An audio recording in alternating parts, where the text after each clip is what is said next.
What's the story, Morning Glory? What's the word, Hummingbird? Thank you so much for clicking on my channel and for joining me for another review of 90 Day Fiancé Before the 90 Days, Season 5, Episode 7, Never Have I Ever. So let's start off with Queen Kimberly and King Africa, otherwise known as Usman. So they are done with the video shoot. That is behind them now, and now they can try to spend more time, more quality time together. Usman decides to take Kim on a little sightseeing trip to a historical town in Zanzibar called Stone Town.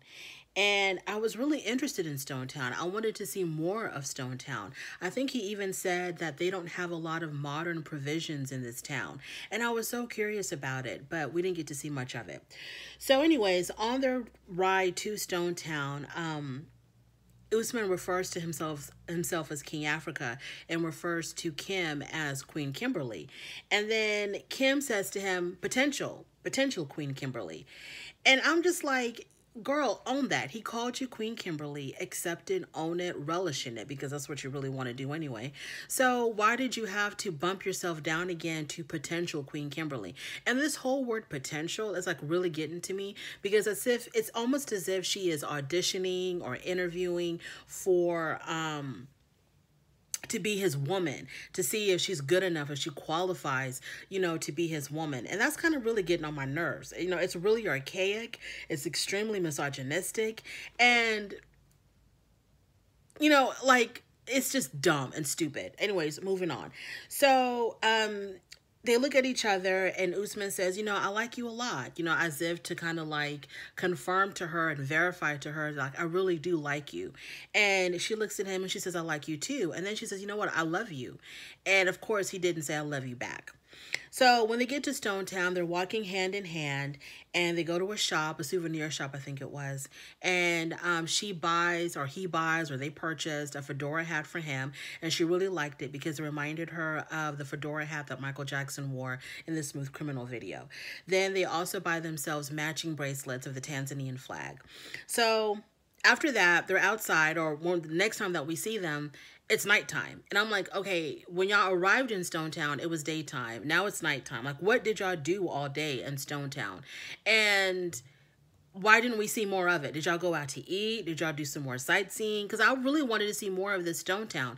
But anyway, so the next time we see them, it's nighttime.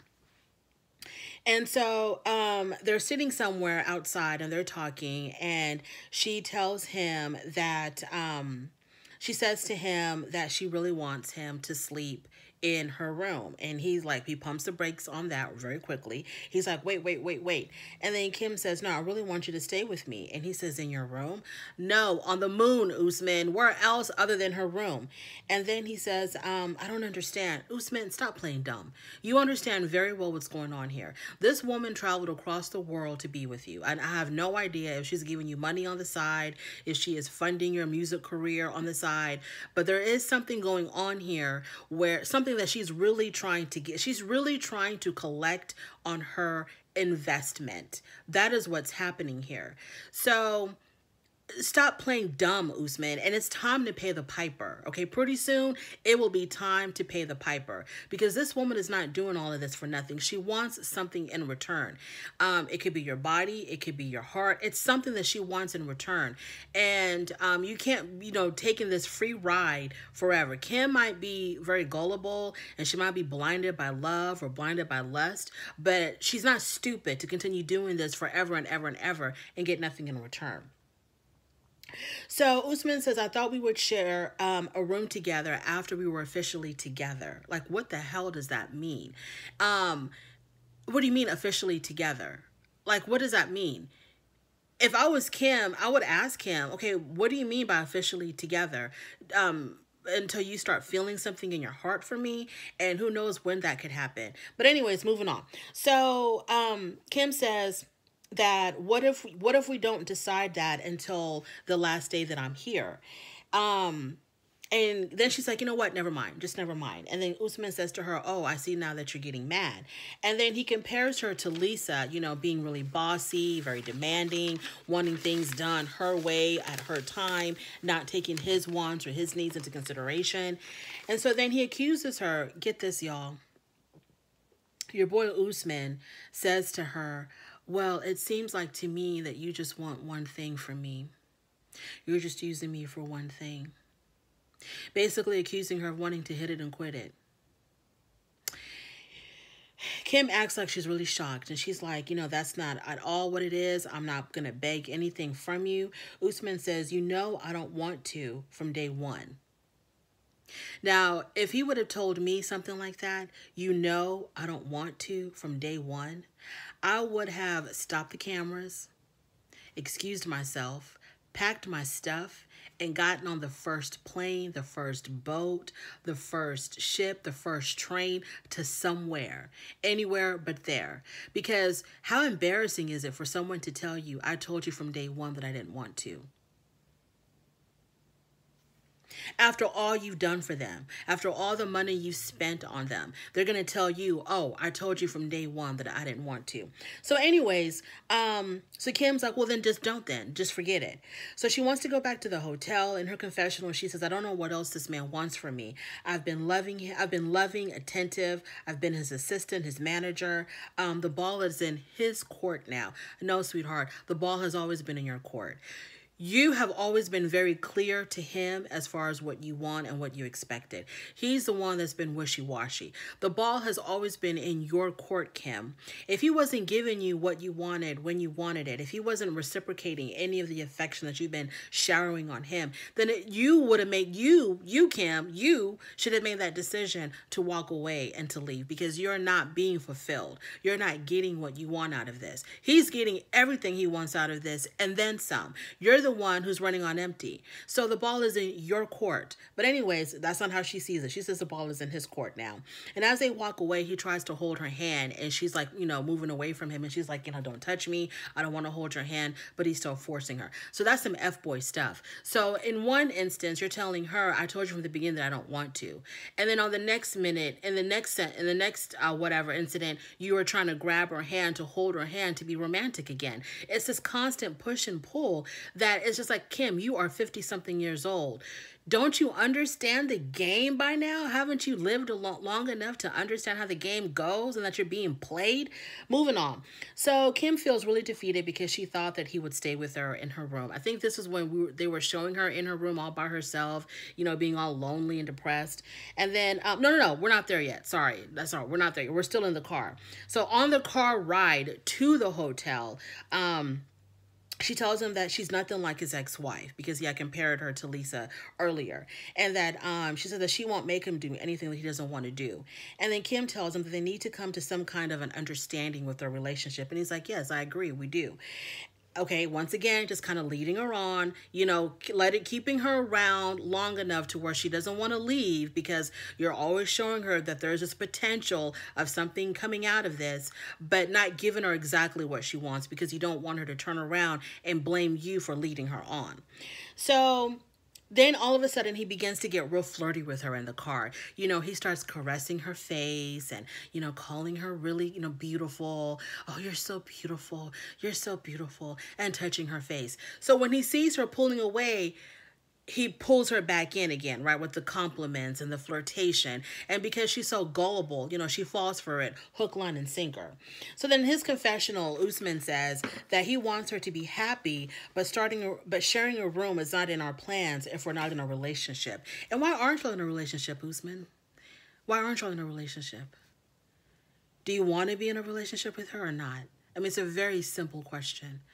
I mean, you've been around her long enough now to know whether or not you're going to be in a relationship with her.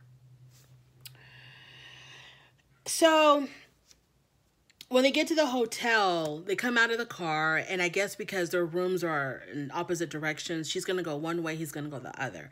So when they're parting ways, she expected a hug, and he literally holds up his fist to give her a dap. And she's like, I don't want no dap from you, because she wanted a hug. And I'm like, okay, remember, Usman, okay, you need to follow through with your script. You were just in the car caressing her face and calling her beautiful. So the action right after that, when y'all are parting ways, would be to give her a hug and maybe a kiss on the cheek, not to dap her or fist pump her like she's your homeboy.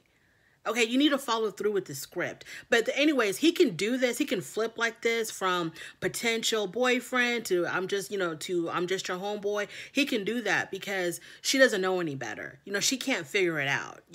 She's like too blinded or too dumb or too something to really figure it out. Anyways, so he basically tells her bye, and then he's out. He's gone.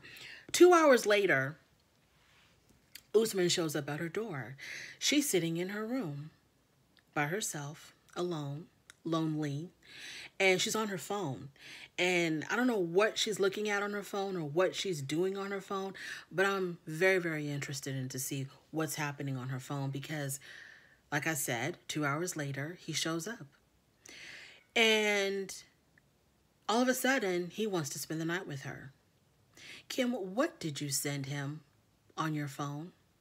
What inappropriate, explicit pictures or messages did you send to him to make that man come running into your room 2 hours later after he swore up and down that he would not spend the night with you because it was absolutely, completely inappropriate for y'all to spend the night together when y'all are not officially together. But you did something to that phone. You did something with that phone. You sent him something on your phone to his that made that man come running 2 hours later. What was it, Kim? So he shows up and he's like, yeah, I'm here. And I think I'm going to spend the night here. And so she jokes about being intimate with him. And he's like, wait a minute, hold up. No, we're not doing that. Every single time that she jokes or hints or alludes to them possibly being romantic together, he pumps the brakes so fast. He's like, wait a minute, hold up. Let's get this clear. Let's have this understanding. Let's have a meeting of the minds again. Let's not, don't get all distracted about what's going on here.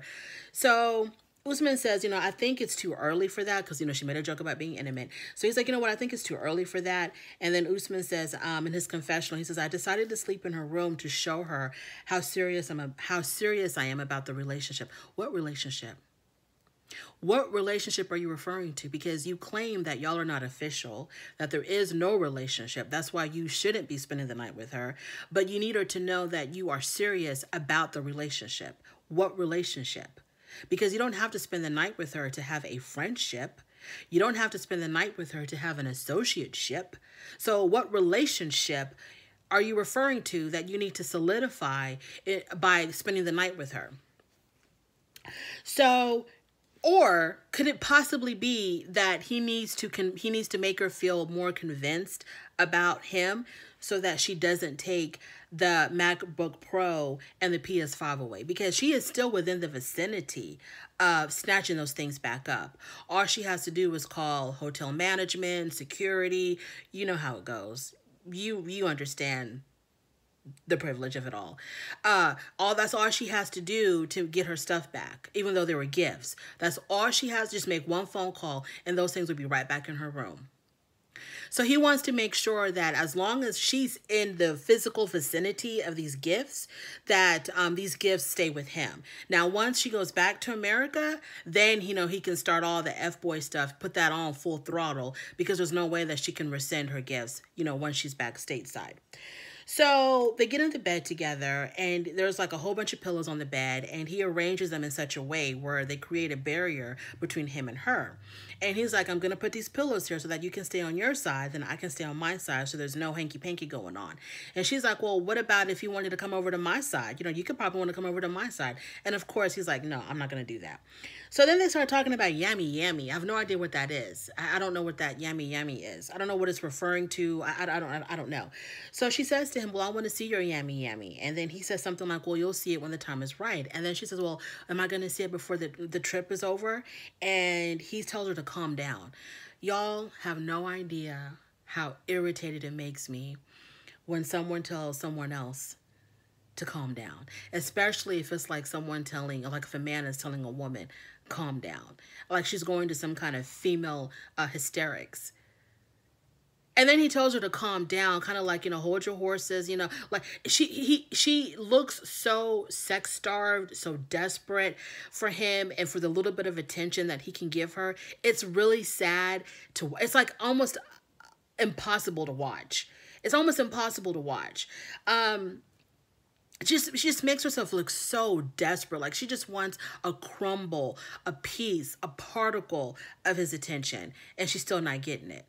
So he tells her to calm down, and then, Kim is happy because he came to spend the night with her. She's going to take that because it's better than nothing, even though he would rather cuddle his pillows than cuddle her. Once again, Usman is showing mad affection to inanimate objects than he is to this living, breathing woman next to him.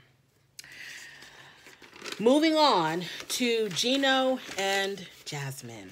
Okay, so Jasmine is celebrating the finalization of her divorce. It's been 5 years since she filed for divorce, or since her ex filed for divorce, however way it went. Now the divorce is final and she's really excited. She's so excited to finally call her ex-husband her ex-husband.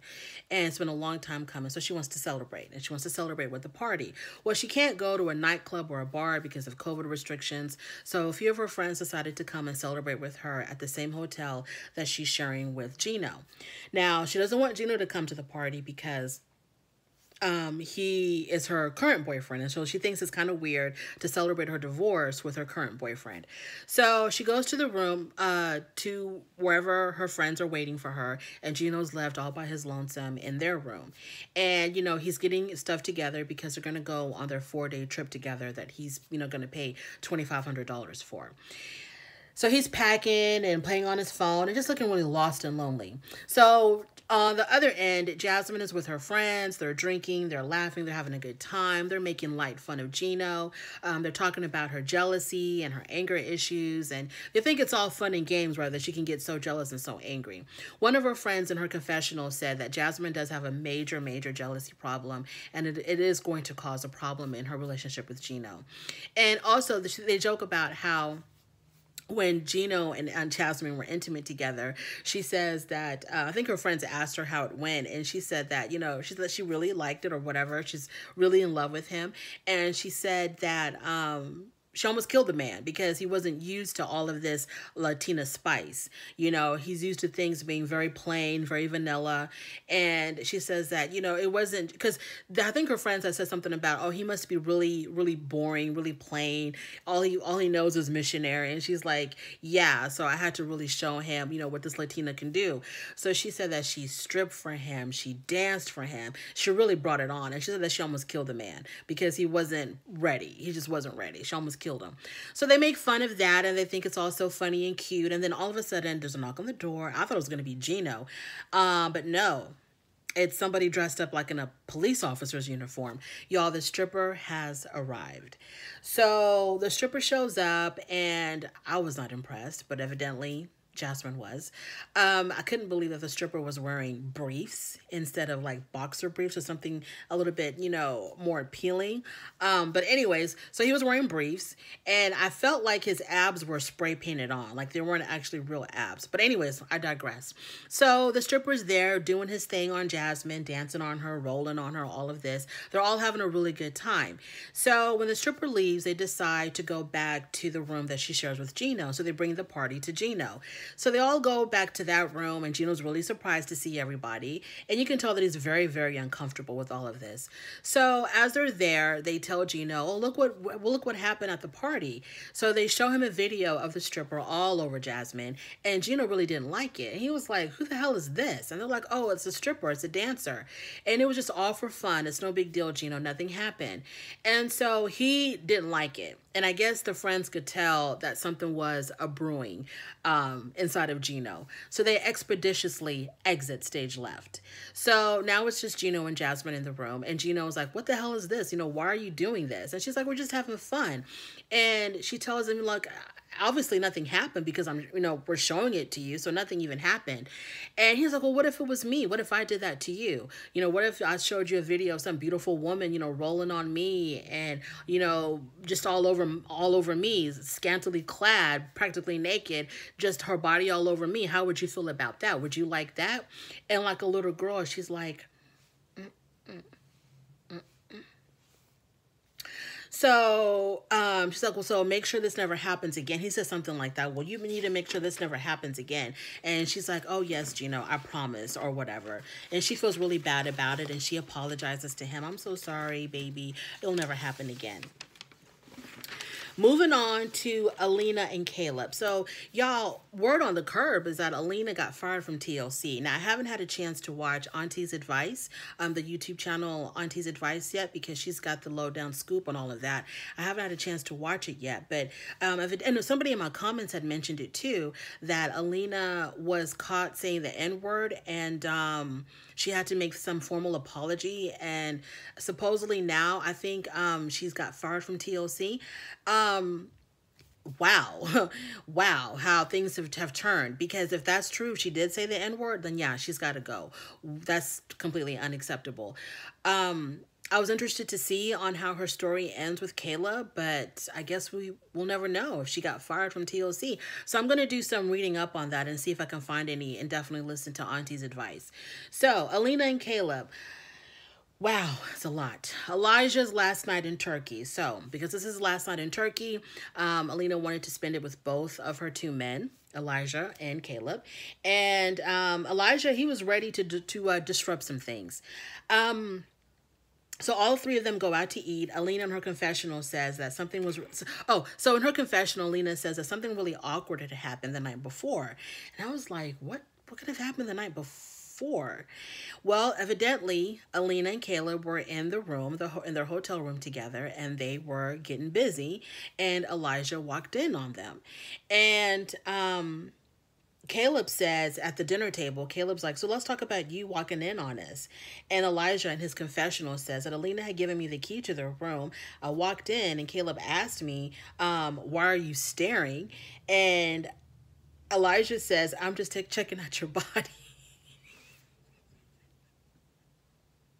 I love Elijah. He's like, Caleb, while he's in the middle of doing the do with Alina, he sees Elijah just standing there staring at them. He's like, why are you staring? And he's like, I'm just checking out your body. He wasn't embarrassed. He wasn't like, oh my God, I'm so sorry, and like running out. He was like, I'm just checking out your body. So then Elijah said that he just wanted to get a hairbrush because he was going to go out. And then Caleb says, well, at least you look good for it, I guess. And then Elijah says, yeah, you also look good. Alina, lock up your man. So Caleb has mixed feelings about Elijah leaving, because even though Elijah, and according to Caleb, he sees Elijah as a diva, a little bit too much to handle, he did help out a lot with helping him with Alina and, teaching him, things with the wheelchair and how to take care of her and so on and so forth. So he's got mixed feelings about that. So Elijah introduces the game while they're sitting at the dinner table. He introduces the game of Truth or Dare. So the first question was, never have I ever had sex with over 100 women. So Caleb took a drink. In Alina's confessional, she was like, wow, 100 women. A guy like that may not be interested in having any kind of serious committed relationship with anybody if he's that busy. And so then Alina says, okay, so then the next question was that Elijah asked, never have I ever kept a secret from my partner of over 13 years. And so Caleb looks at Alina and he's like, is he talking about you? And so then Alina says that, she's going to talk to him about it when they're alone. Being in this bar atmosphere just really wasn't the place to have that conversation. And so then Alina, she's upset with Elijah for bringing it up at that time. And then Elijah says, at what stage are you in your relationship? Once again, the question of, okay, what are your intentions with Alina? Caleb says it was really hard to say. We're still getting to know each other. And Alina says that she's really tired of Caleb's indecisiveness. And then Caleb says, well, what about your secret? I can't make a decision until I know what your secret is. So I felt like Alina should never have told Caleb about her ex living with her while she was talking to Caleb. That should have been something that she took to her grave, or that he was going to have to find out from other sources other than her. She should never have told, because he's going to take that and he's going to run with that and always use it as an excuse of why he cannot commit to her. He's always going to throw it back in her face, where you were with a whole nother man, living with another man when you were with me, and you want me to commit to you. I don't think so. And that's how it's going to go.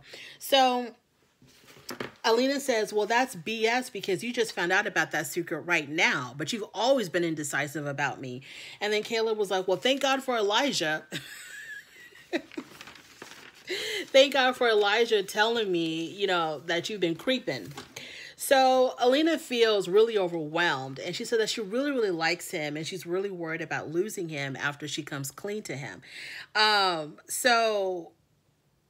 Still, once again, Alina, why even bring it up? You're not with that guy anymore. And there was no way that you and Caleb were on that seriousness of a relationship, on that really serious level, because y'all were like, had never met, never saw each other, living in opposite sides of the world, having an extremely long distance relationship. He might as well have been living on the moon. Okay. So there's no way that relationship was that serious for him to take the fact that you were living with your ex that seriously. But I digress. So finally they get a chance to be alone. They're in bed together. They're cuddling and everything. And she finally tells him that while she was talking to him, her ex was living with her. And I think he asked her, well, were you actually with him? Were you in a relationship with him? And she said yes. And so then Caleb says, well, this reinforces that we need more time to get to know each other. And Alina's like, okay, it's been 13 years, my dude. And then Caleb's like, yeah, but not 13 years in person, 13 years long distance. And they started off when they were kids. So like, let's start from the time y'all turned 18. Like, how long has it been since then? So she says, he says, you might be hiding other things from me. Like I said, now that she let him know that she was keeping a secret from him, he's going to use that as an excuse to not commit to her. And so he's like, well, I don't want to make a commitment to you. Really? Okay. Yeah. So he took that story and he ran with it, and now she's going to have to deal with the consequences. But supposedly she might be off the show, so who knows how that ended. Moving on to Memphis and Hamza. So Memphis is still very upset about the whole age thing. Memphis was really in a crabby mood in this episode. So they're getting ready to go to Tunis, because that's where the embassy is located, the capital of Tunisia. And it's 2 hours away from where they're at now, from where Hamza lives. So the plan is to leave that day, go to the embassy, and then spend the night in Tunis, and then come back the following morning. Well, if it's 2 hours away, I don't understand why they couldn't have left earlier. So they were really pushing it on time. So first of all, there was a whole issue of whether or not they were even going to get a ride, because Hamza doesn't have a car. And he doesn't drive because, you know, he beat the hell out of his driving instructor. He can't get a driver's license. So he tells her, well, if we can't get a ride, we can take the bus. And Memphis is like, no, we cannot. I am not taking the bus in the middle of a COVID pandemic. And plus, I have about 3,000 pieces of luggage with me for a one-night trip. So yeah, we're not doing that. And so finally, the car does arrive. His friend decides to take him to Tunis. And when the friend gets there, he realizes he doesn't have his insurance papers with him, his car insurance papers. So he tells them, look, I got to go back and get my papers. And so they're like, oh my God, really? So he's like, it's only going to be 5 minutes. Y'all, when they showed the time lapse of the clouds speeding across the sky, I was like, Lord have mercy. 5 minutes turned into what? 3, 4, 5 hours? So finally he comes back an hour later. He has the documents. And now Memphis is really upset because she's like, there's no way we're going to make it in time. Memphis, you claim that Hamza is too immature to do anything right. So why couldn't you take the lead on this? If you knew that you had to be there by a certain time, why didn't you make enough time to accommodate that? Like, why did y'all leave so late? Y'all should have left in the morning, got in the hotel, chilled in Tunis for a couple of hours or whatever, and then go to the embassy. Like, why did y'all leave so late? I don't understand how. Between Memphis and Hamza, who both understood that there was a time limit, that they were really, that, you know, the embassy is open from this hour to that, I'm assuming from 8 a.m. to 5 p.m., like any other government agency. Between these two numbnuts, they couldn't figure out, well, maybe we should leave early in the morning. I don't know what they were doing, what was going on there. But anyways, so now they're on a time crunch. So the whole ride to Tunis, Memphis is not having it. She's really upset and she blames it all on Hamza. Well, why didn't you make better arrangements? Why can't you be more organized? You know we had to be there by a certain time. In his confessional, Hamza's like, I don't like it when she nags me like this. And, I don't like it when she gets this attitude with me. Anyways, so, okay, so they finally get to, so they finally get to the hotel, and that's another thing. So she goes on and on with him about the maturity, like, you're not mature, you need to be more mature. Da, da, da. Okay, y'all, it absolutely kills me how these people, men or women, but let's talk about Memphis, how you chose a young buck, good looking, tight body, all of this stuff. But then you cry about he's not mature enough. But honey, you chose a 20-something-year-old young man who lives with his mother and whose mother takes care of him. The mother cooks for him, cleans for him, makes his bed, okay? And then you're going to complain about, you're not mature enough. Why couldn't you take care of... Girl, if you want somebody who is mature, who's got it going on, who's organized, who's professional, taking care of business, then get you someone like that. Get you someone who's already like that. Anyways, I digress.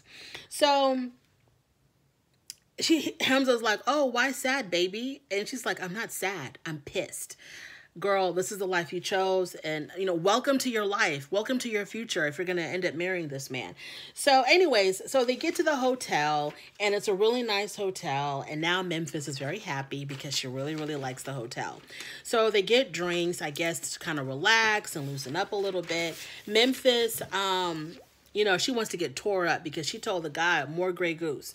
So Memphis tells him that she's not happy about his another thing is when they're sitting in the hotel room, they're both really excited because they're going to be alone. They're going to be away from his family. They're going to have this whole entire room to themselves. So they can finally, bust it wide open and make it do what it do. So then she can figure out if he can really last as long as she wants him to last. And he's ready to prove to her that he's not a 1-minute man, that he's got it going on in that department. So I'm thinking they're going to be in a good mood. They're going to be very relaxed, going to be in a romantic mood. But for whatever reason, Memphis brings up the whole maturity thing again. And she tells him that, she berates him again about not being more organized. And then she tells him that if they cannot get these documents and get this marriage thing started, she's not going to be with him if they cannot get married before she leaves for the United States. She's going to break up with him. And so Hamza's like, well, are you here for me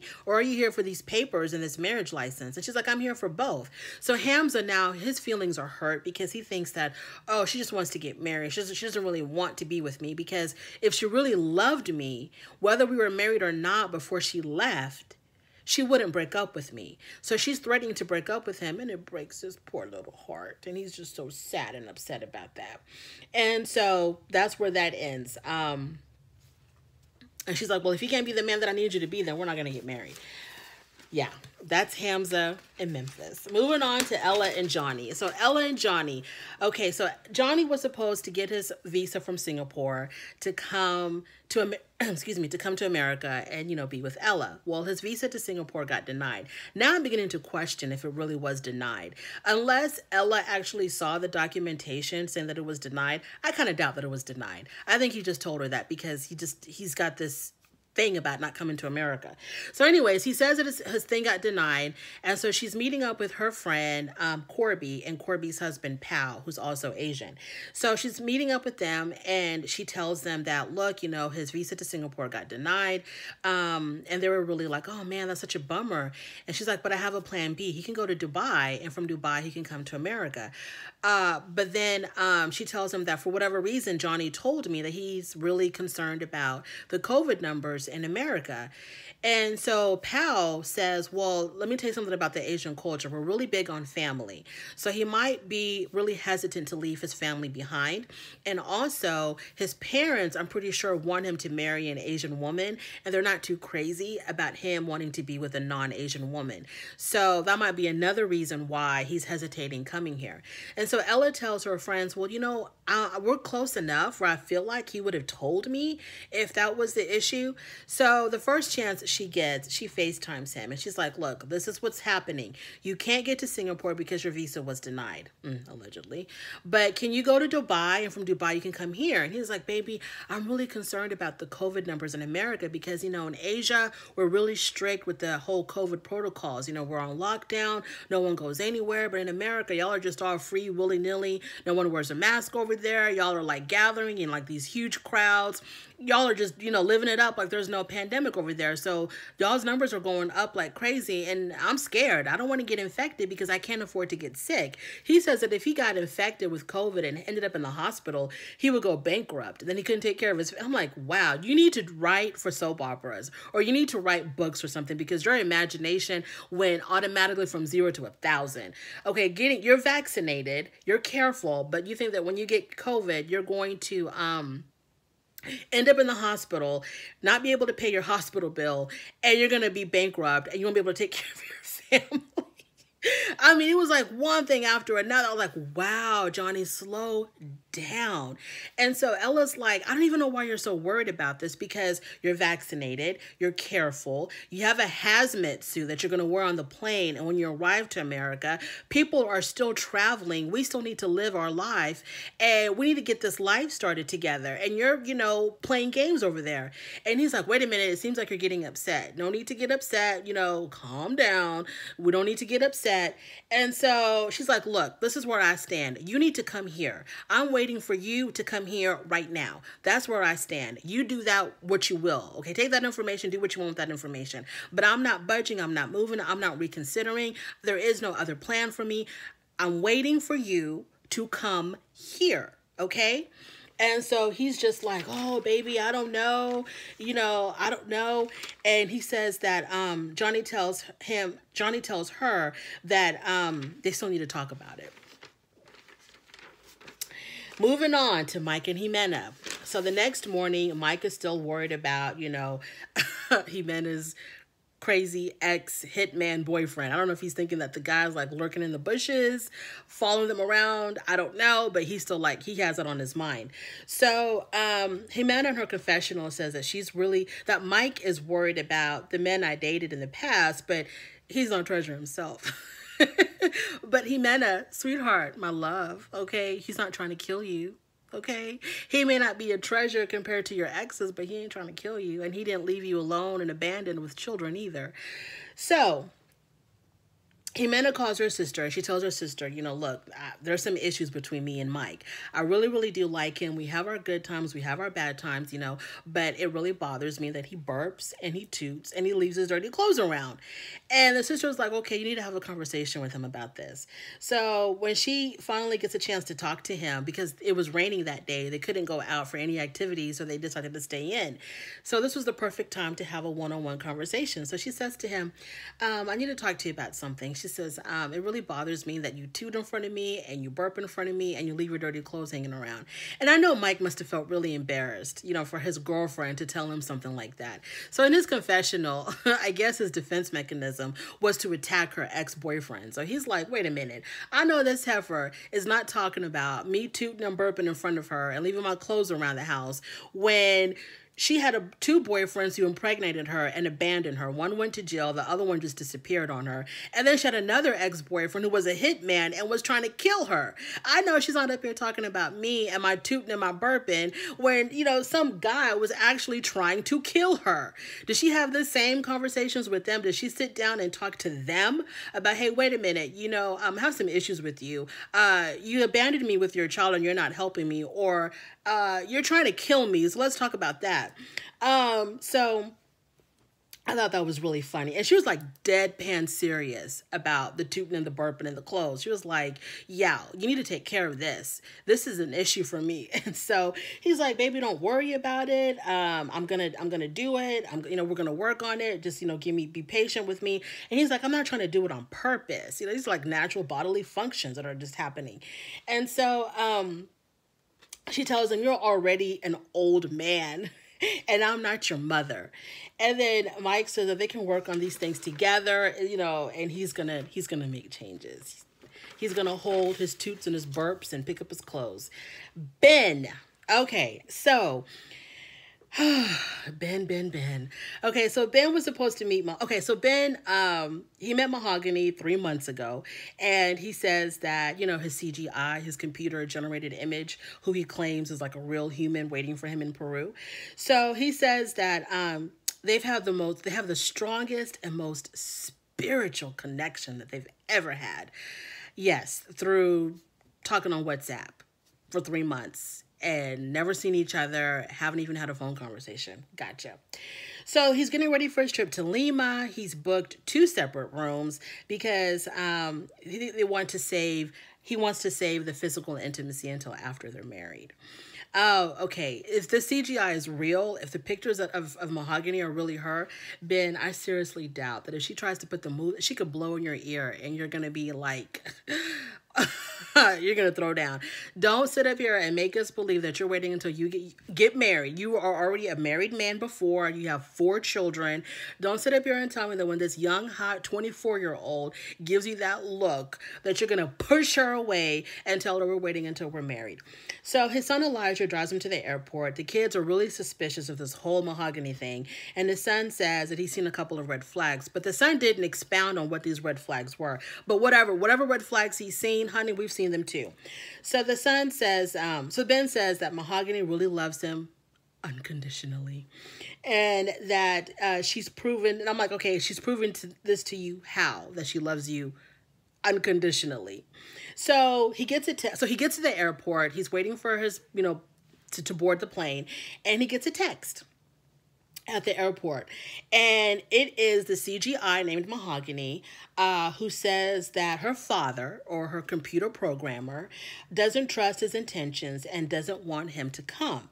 So he says to us, Ben talks to us, and he says that about a month ago, the same thing had happened because she had wanted him to meet her parents, but her parents were out of town.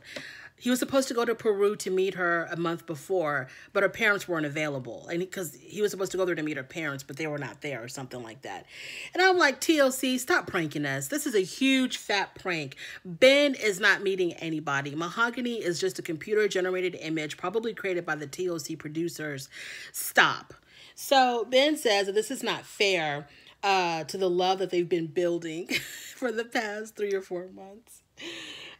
He tells her to trust her CPU, her computer processing unit, her central processing unit, or basically her heart, to trust her heart, and that he's going to come there anyway. He is on his way to see her. He's like, damn with what your father wants, says, whatever I don't give a damn. I'm getting on this plane. I'm coming to get you, baby.